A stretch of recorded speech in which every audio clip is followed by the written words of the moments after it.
Have you ever felt frozen in place? Just everything around you becoming blurred out. The noise surrounding you slowly becoming quiet. And all you can hear is either your own thoughts or your own heartbeat. Then your legs become stiff, locked up, yet you can't feel them at the same time. Can't move, can't focus, but yet you're also just hyper-focused. Everything, everywhere, but nothing. Nothing you can do but attempt to understand what's about to happen. That's how I felt standing there, halfway out of a plane.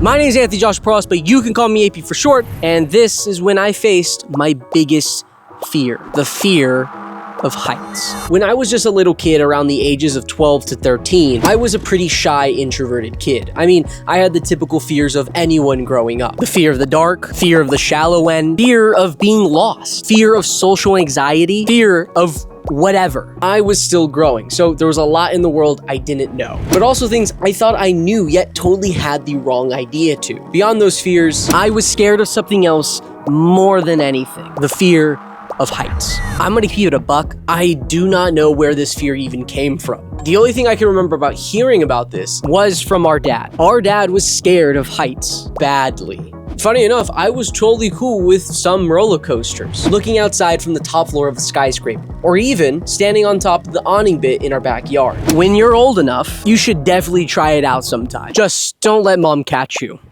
Anyways, I did mention some roller coasters. I wasn't really scared of heights unless it was till a certain point. If I had to climb up the ladder to the top of our house to hang Christmas lights, boom, fear of heights kicks in. If I had to go on a roller coaster that just drops you, boom, fear of heights kicks in. If I had to be standing on a ledge looking over anything without no protection, yeah, duh, the fear of heights kicks in. The only thing I could focus on, how long would it take me to hit the bottom? I very much had this fear that was controlling my life. A fear that I didn't really think that would have much impact on me. So I never faced my fear and instead chose to grow up with it. Now, I honestly didn't think that this decision would have affected me later in the years. But with me doing this, the fear only grew stronger and stronger. I found myself later in the years of growing up not being able to do a lot of cool things. I went through life changing a decent amount of myself. From introverted to extroverted, from quiet to loud, couch potato to adventurer, and no friends to friends. But all of that was still affected by my fear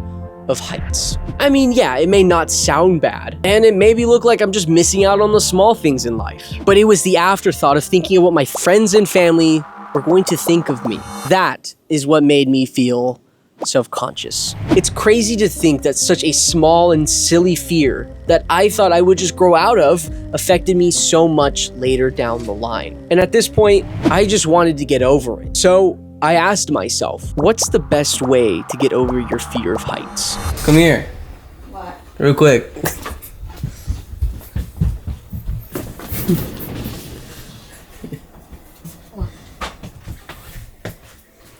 What? Oh, hell no! I bought skydiving tickets for not just myself, but my friends as well. So at this point of my life, I believe I just got back from living in Germany and working with the Misfits. I didn't know what was next for me, honestly. All I knew is I wanted to create videos, be with my friends, and challenge myself. Obviously, that first challenge was facing my fear of heights. I don't think everything hit me until I actually got to the plane. At this point, I was just acting like, haha, funny moment, guys. Maybe I was just blinded by the thought that I didn't know what was next for me in life. I just knew I was tired of myself. I didn't like that all I did at that time was change my environment and not myself, which explains why I ended up doing this.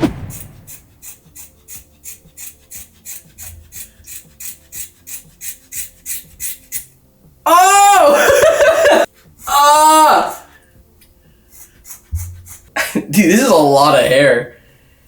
Did you think about it? Bro, you're gonna look bald. I know. At least I know when I'm old, I shouldn't shave my head.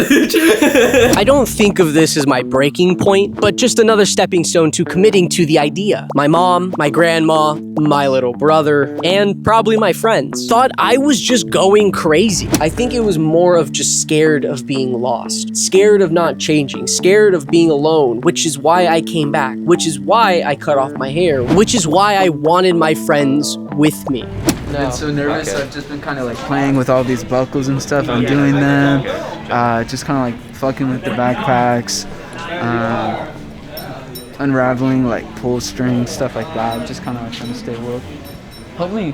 It was at this moment, slowly gearing up and waiting with Spencer and Anthony, that the overall emotions hit me. I didn't show my fear, or at least I didn't tell either of my friends that I was shitting bricks. But walking up to that plane, taking off, and realizing the only way off this plane right now is to just jump. So here I was, frozen in place. Everything around me became blurry, and my heartbeat beating faster. All I can do is hear the guy jumping with me count down.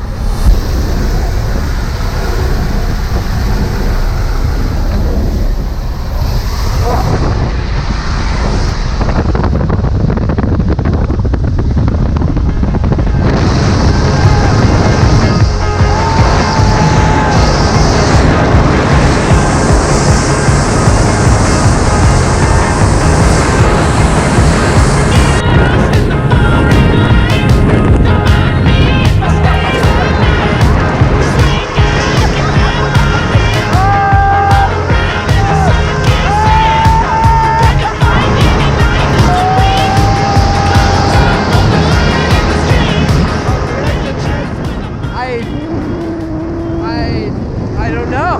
I felt amazing. It was like, I was like scared but also excited at the same time. Honestly, facing my fear of heights was one of my favorite things I've ever done. Of course, at times I do feel frozen or locked up when I face incredible heights, but I enjoyed that fear rather than letting it control me. I don't think of this moment as just facing my fear of heights, but facing my fears. I faced what challenged me, and you should do the same. If you are scared by something, you shouldn't run from it. You should run towards it. Challenge it. Challenge yourself, because if you don't, that one fear can just take control of your life. Good luck.